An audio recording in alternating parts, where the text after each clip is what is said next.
The story begins with an idyllic portrayal of Millfield, a small, tightly knit town where everyone knows each other's names. The sun hangs low in the sky, casting a golden glow over the quiet streets, freshly cut lawns, and the old wooden playground where children laugh and chase each other.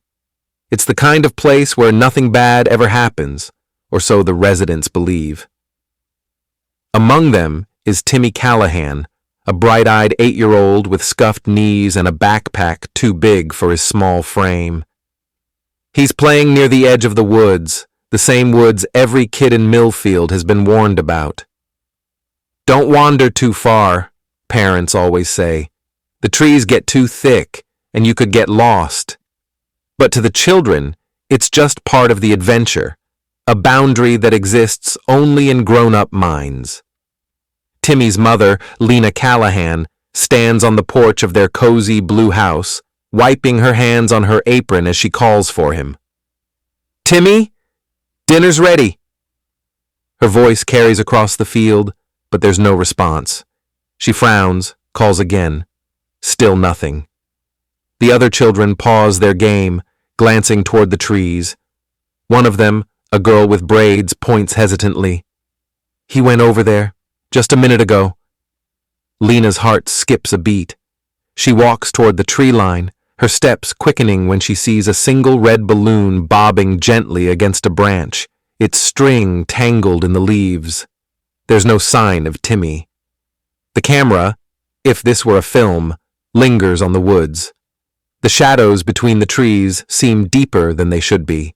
A faint, unnatural whisper rustles through the leaves, almost like a child's giggle but distorted. Then, silence. Cut to the first missing poster. The camera drifts lazily over Millfield at dusk, the kind of golden hour glow that makes even the rusted water tower and the cracked sidewalks look picturesque. Cicadas hum in the tall grass, and the scent of charcoal grills and freshly cut grass hangs thick in the air. The town feels like a postcard, the kind of place people never leave, because nothing bad ever happens here. We settle on the Callahan house, a faded blue 2-story with a tire swing out front, swaying gently in the breeze as if someone just jumped off. Inside, Lena Callahan pulls a casserole from the oven, steam curling around her tired but content smile. Through the window, she watches her son, Timmy, playing in the field behind their house with his friends. The kids are laughing, their voices carrying on the wind as they kick up dust in the fading light.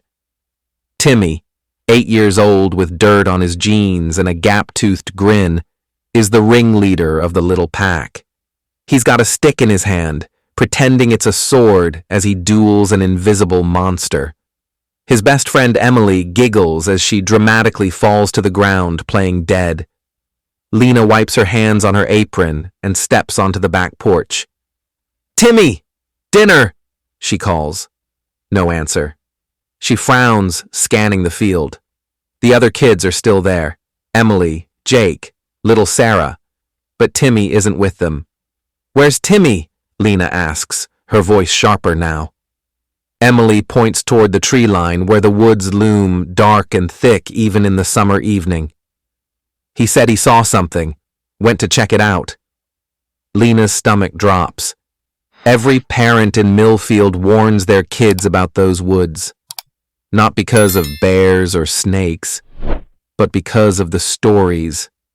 The ones about the hollow man, the whispers in the leaves, the way the trees seem to lean in closer when you're not looking. She jogs across the field, her bare feet pressing into the warm earth. "Timmy!" she shouts again, her voice cracking. Silence. The other kids shuffle nervously. Jake kicks at a rock. "He was right here." Then Lena sees it, a single red balloon bobbing gently where the grass meets the trees. Its string is tied to a low branch, swaying like an invitation. Or a warning. Her breath comes faster. "Timothy Michael Callahan, you answer me right now." A breeze stirs the leaves. For a second she thinks she hears something, A giggle, but wrong, like it's coming from underwater. Then, nothing. The camera lingers on the woods. The shadows between the trees are too deep, too still. And then from somewhere far, far inside the forest, a child's voice, faint and echoing, calls back, "I'm right here, Mom." But it doesn't sound like Timmy. Not at all. The golden hour glow of Millfield has faded into an inky twilight by the time Lena Callahan's voice turns ragged from shouting her son's name.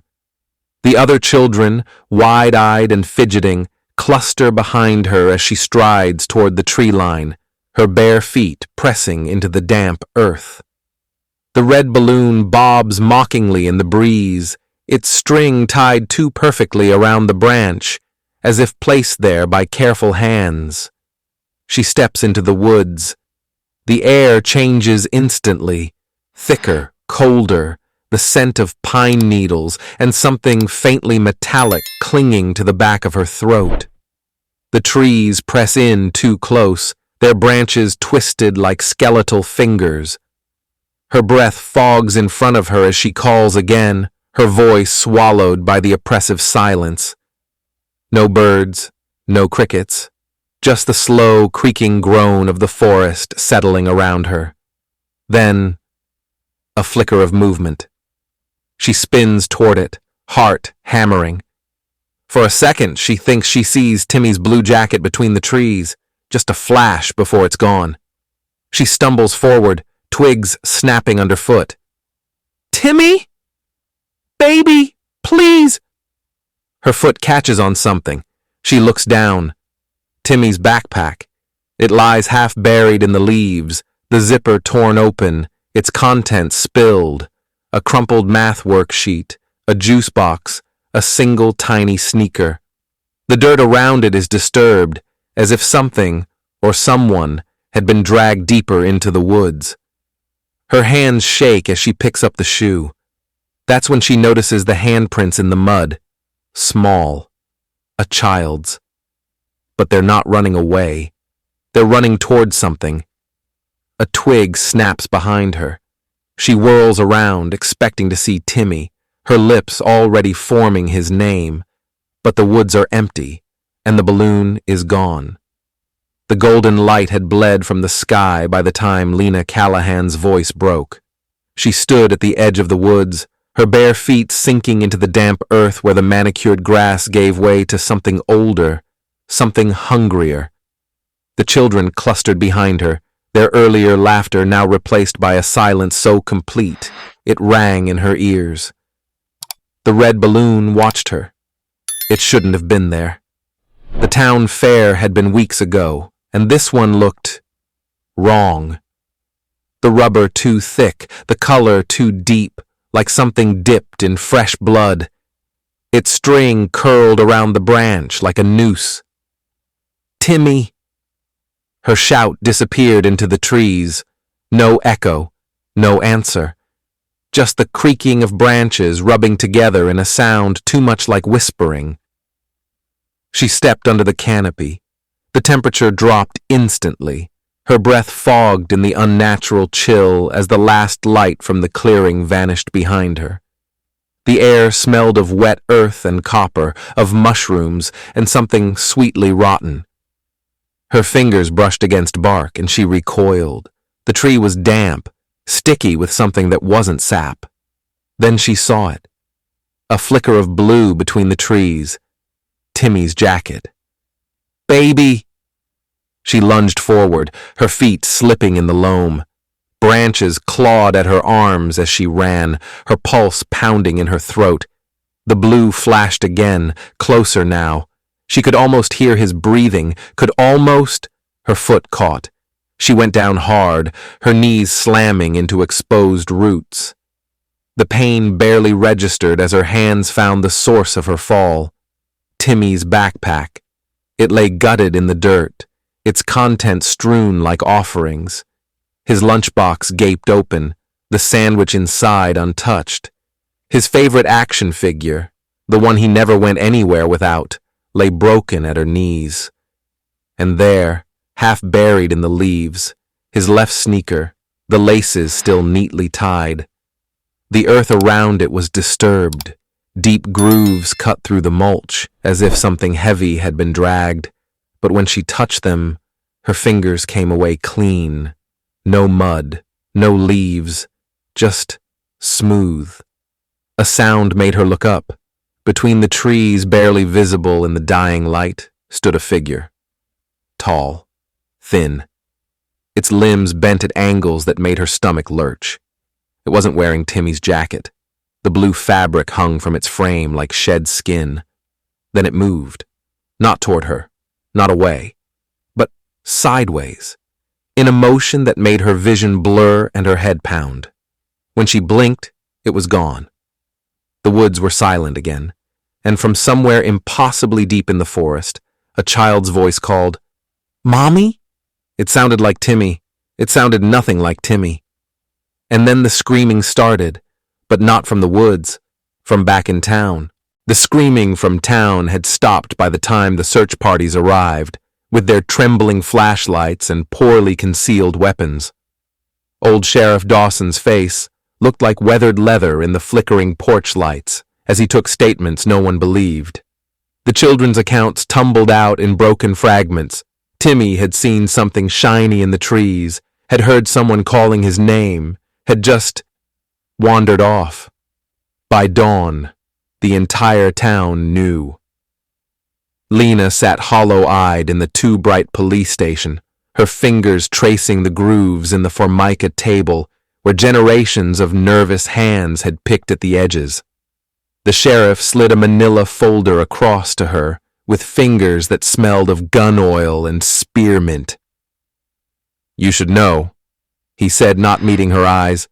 "This ain't the first time." The folder contained newspaper clippings brittle with age. 1987, 1956, 1923. Each with the same grainy photo of a frantic mother, the same carefully worded article about a tragic accident or youthful misadventure, all in late summer, all near the woods, all children between 7 and 9 years old. The most recent article stopped her cold. September 1st, 1987. A black and white photo of a woman who could have been her twin clutching a small sneaker to her chest. The caption read, "Local boy vanishes during birthday celebration." The article mentioned red balloons. Lena's fingers found the last clipping without meaning to. Not newspaper, yellowed notebook paper, the handwriting spidery and frantic. A child's drawing of a stick figure with too many joints standing between trees. Beneath it, in crayon, "The hollow man takes the loud ones first." Outside, the church bell struck 9.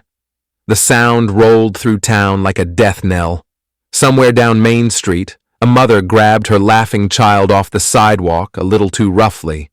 Across the diner, 2 old men exchanged glances over untouched coffee. The waitress refilled their cups with hands that didn't quite shake. Millfield held its breath. That night, 3 families reported their children sleepwalking toward the woods. All described the same thing. Their children's eyes open but unseeing, their small hands pressed against the window glass like they were feeling for something. One father swore he saw a shape standing at the tree line, its arms too long, its head cocked at an impossible angle. By morning, 2 more children were gone. This time, no one called the police. The third disappearance broke Millfield like a rotten branch. By the pale light of a flickering street lamp, Sheriff Dawson pored over the town archives in the basement of the courthouse, the air thick with the scent of mildew and old guilt. His nicotine-stained fingers turned pages that hadn't been disturbed in decades, each brittle sheet whispering secrets the town had sworn to forget. The dates stared back at him like accusatory eyes, every 30 years like clockwork, as reliable as the harvest. Little Maggie Crenshaw vanished during the Apple Butter Festival, last seen chasing a red balloon into the trees, They found her pinafore dress folded neatly at the base of the old oak, the fabric damp with something that wasn't due. The Harper twins disappeared on the night of the Founders' Day parade. Witnesses reported seeing them holding hands with a tall stranger in a black coat before they reached the forest edge. Their shoes were discovered the next morning, arranged in perfect pairs facing the woods. The sheriff's coffee had gone cold when he found the oldest record, not a newspaper clipping, but a handwritten confession in the town ledger from 1890. The ink faded to ghostly brown. The words crawled across the page like spiders. We agreed to the bargain. One innocent soul every turning of the generations, that the crops may grow and the sickness pass us by. Reverend says it's the devil's work, but the Reverend's child still breathes, don't he? Outside, the wind picked up, rattling the basement windows.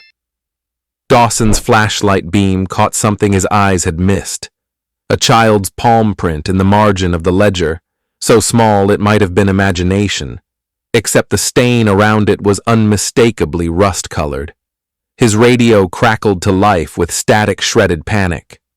"Sheriff, you need to get to the elementary school. Now."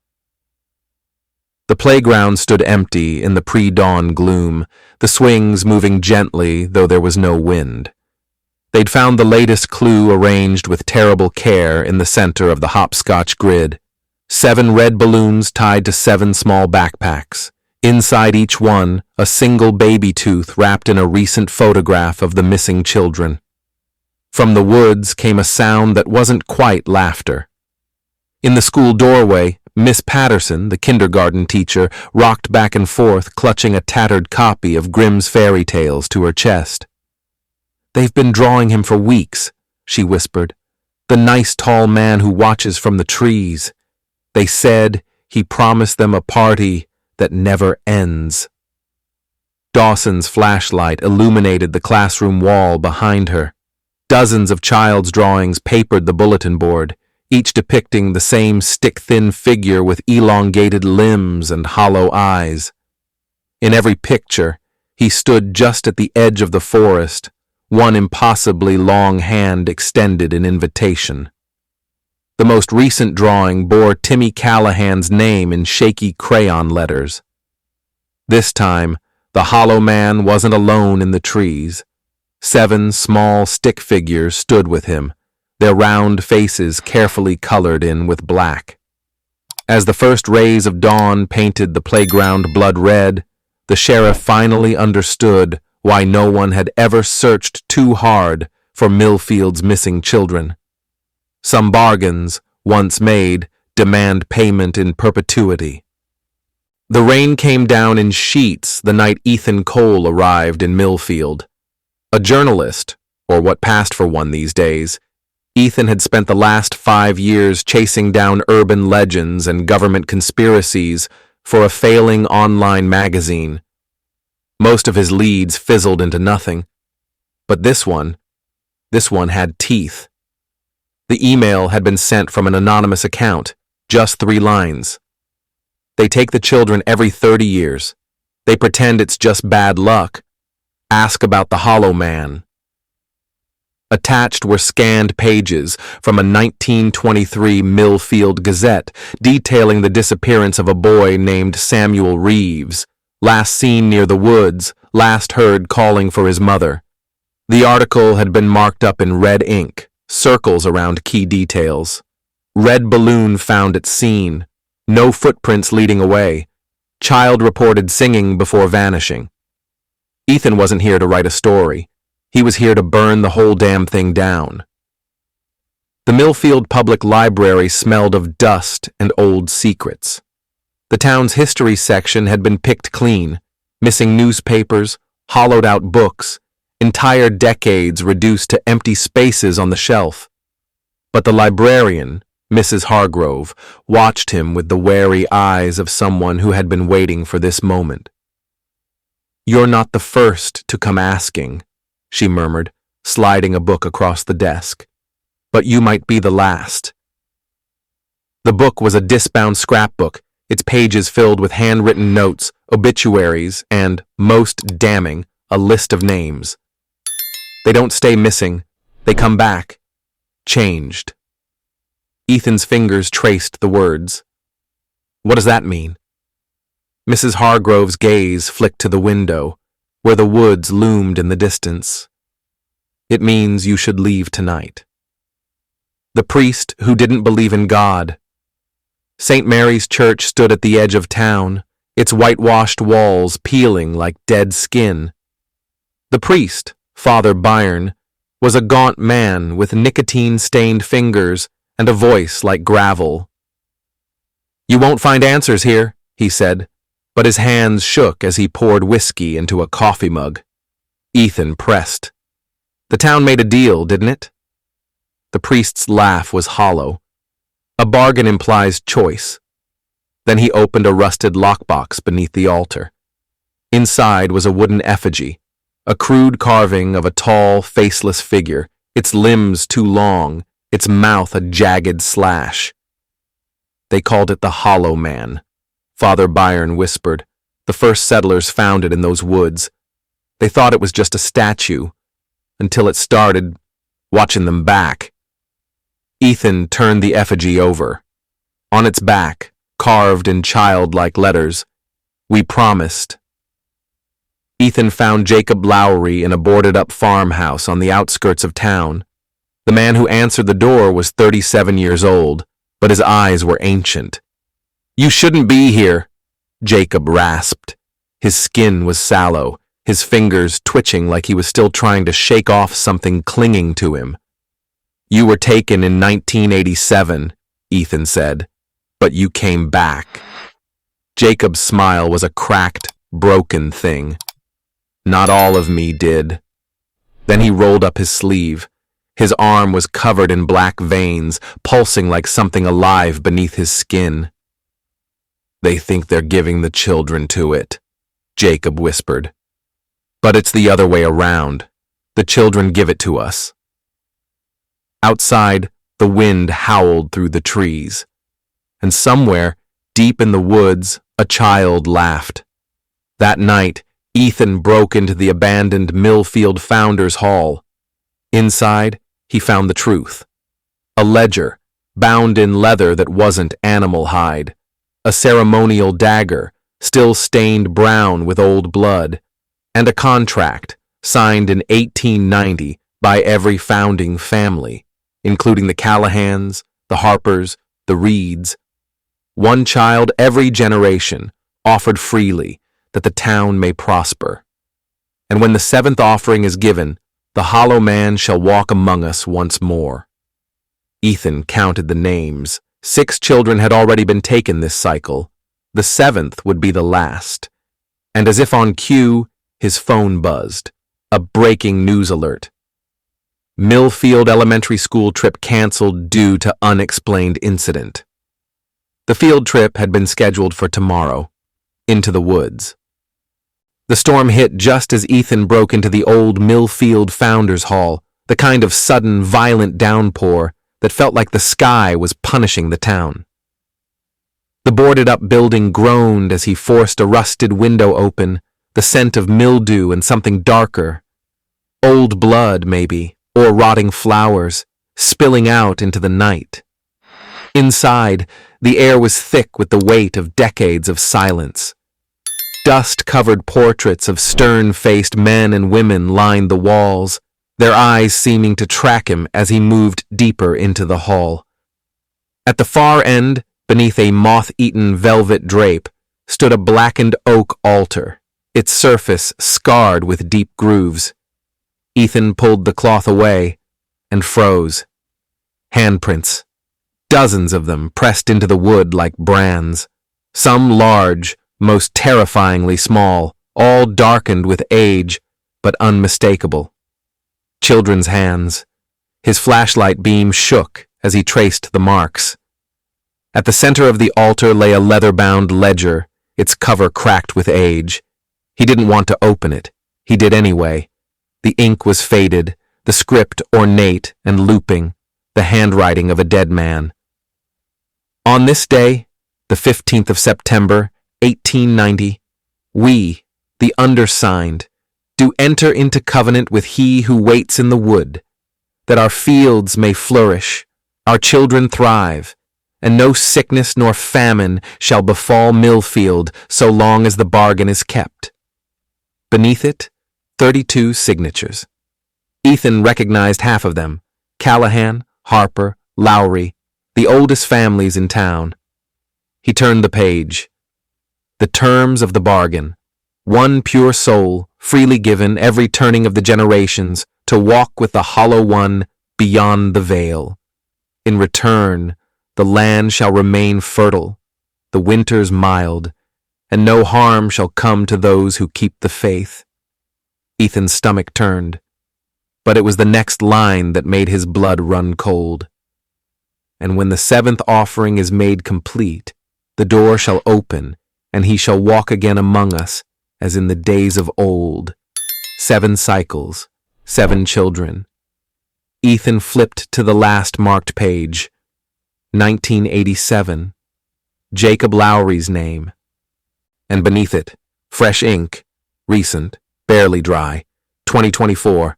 Timmy Callahan, Emily Reed, Noah Bishop, Lily Henderson, Daniel Pike, Mia Torres. 6 names, 1 left. A child's drawing, tucked between the pages. Ethan pulled it out with numb fingers, a crude crayon sketch of 7 stick figures holding hands. 6 were colored in with black. The 7th was outlined in red, at the bottom in a shaky, childish scrawl: "We don't want to play anymore." Ethan's hands were sweating now. He ran his fingers along the edge of the altar and felt a click. A hidden compartment slid open. Inside lay a small, shriveled thing, a human finger mummified with age, curled around a rusted iron key, and beneath it, a photograph, black and white, 5 men in old-fashioned suits standing at the edge of the woods, and at the center, Ethan's breath caught, a tall, thin figure in a black coat, its face blurred as if the camera couldn't quite capture it. Its hand rested on the shoulder of a small boy. The boy was smiling. Founders Day, 1923, Samuel's offering. The pieces crashed together in Ethan's mind. The children weren't just taken, they were given, by their own families. And worse, some of them came back, like Jacob Lowry, like whoever had updated this ledger, like whatever was waiting for the 7th child. Outside, thunder rolled, and beneath it, laughter, high-pitched, giggling, coming from the woods. The rain fell in sheets as Ethan Cole descended into the storm cellar beneath the abandoned Founders Hall, each step on the rusted iron stairs echoing like a funeral bell. The air smelled of wet earth and something far worse, the coppery tang of old blood mixed with the cloying sweetness of rotting apples. His flashlight beam cut through the darkness, illuminating symbols carved into the stone walls. Crude stick figures with elongated limbs, their mouths open in silent screams. At the center of the chamber stood an altar unlike anything Ethan had ever seen. Not wood or stone, but what appeared to be petrified tree roots twisted into the shape of a kneeling child, its arms outstretched in supplication. The roots pulsed faintly as if breathing. Then he saw the jars. Dozens of glass containers lined the shelves, each filled with amber liquid. Ethan's stomach lurched when he realized what they contained: small, pale things floating in suspension. Tiny fingers, milk teeth, a single blue eye that seemed to track his movement. The labels bore names and dates stretching back to 1890. The largest jar stood apart from the others. Inside floated a child's hand, palm up, the skin pristinely preserved. A red string was tied around its wrist. The label read simply, Samuel, 1st of 7. Ethan's hands shook as he reached for the leather-bound book resting on the root altar. The cover felt warm beneath his fingers, the texture disturbingly like human skin. When he opened it, the pages rustled despite the stagnant air, flipping themselves to a marked passage. The seventh offering shall be the vessel. When the blood of the covenant is spilled upon the roots of the hollow tree, he shall wear the child's skin and walk among us in the sun once more. Beneath the text was a child's drawing in faded brown ink, 7 figures standing around a tree. 6 wore black robes. The 7th figure, drawn in red, stood at the center with arms outstretched, its face a featureless oval. A sound from the shadows made Ethan whirl around. Something moved in the darkness, a liquid, shifting motion like oil on water. The flashlight beam caught a glimpse of elongated fingers curling around the cellar door frame before it slammed shut, with a finality that shook dust from the ceiling. The last thing Ethan saw before his light failed was the writing on the wall, fresh and glistening as if carved with fingernails. "You shouldn't have come back, Jacob." Then the whispers began, not from the darkness around him, but from inside his own skull, 100 children's voices speaking in perfect unison.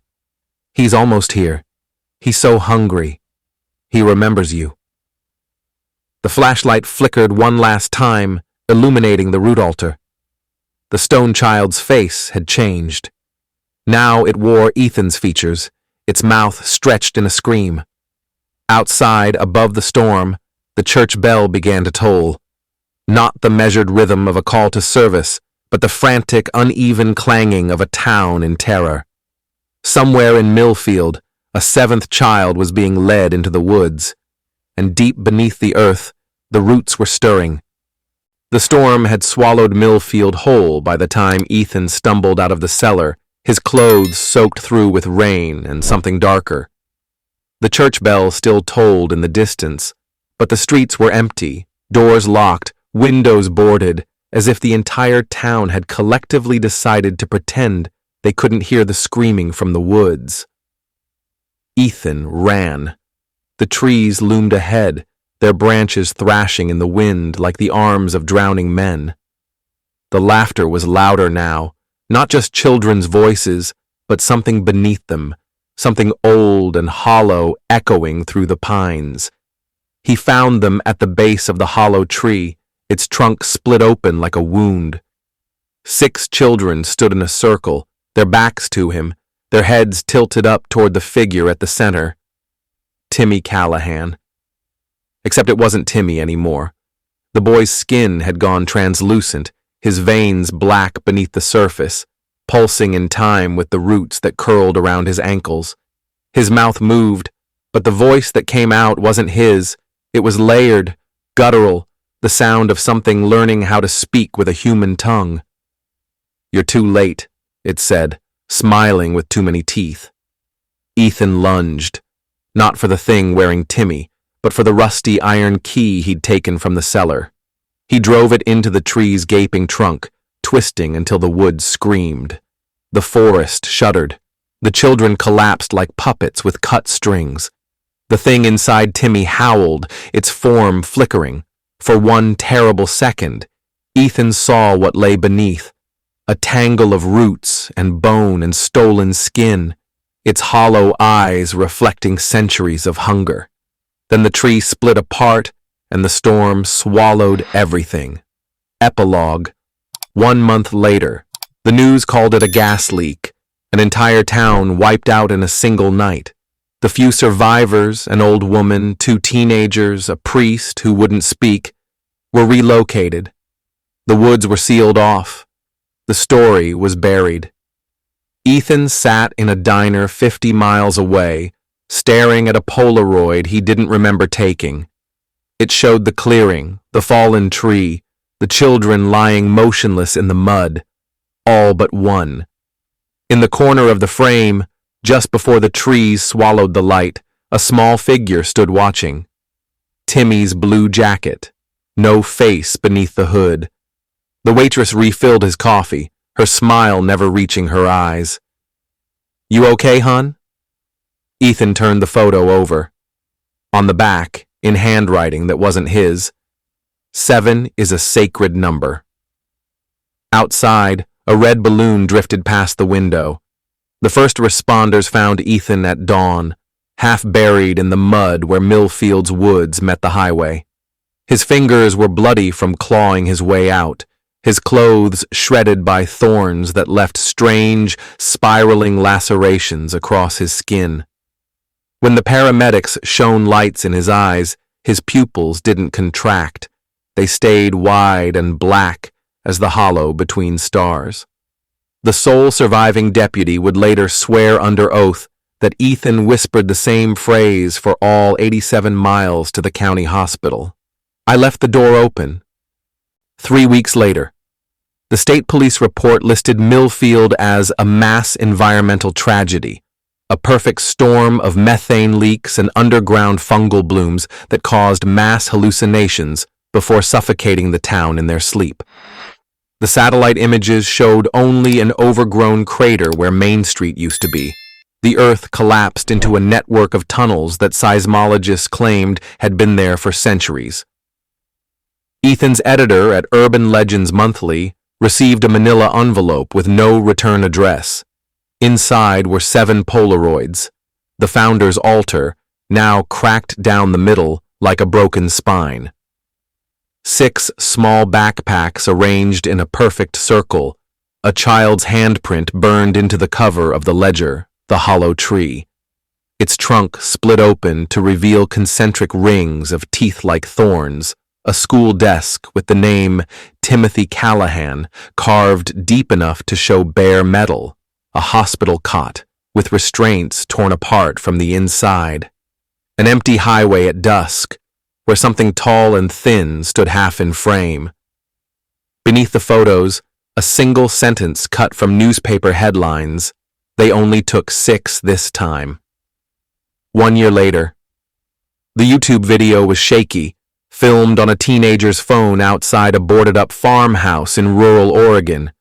The caption read, "Weird homeless guy keeps digging in the woods?" The figure in the footage moved wrong, joints bending too far, head lolling like a broken doll's. When it turned toward the camera, the kid gasped. The face was Ethan's, but the skin stretched too tight, the mouth too wide, and the eyes were pure black. As the video cut to static, the last audible words weren't the teen's screams, but a guttural voice whispering, "7 makes a family." Final frame, a red balloon floating into a storm-darkened sky, tied to its string, a child's milk tooth. Thanks for watching. If you enjoyed this video, hit that like button, subscribe, and ring the bell for more. Let me know your thoughts in the comments. I'd love to hear from you. See you in the next one. Bye for now.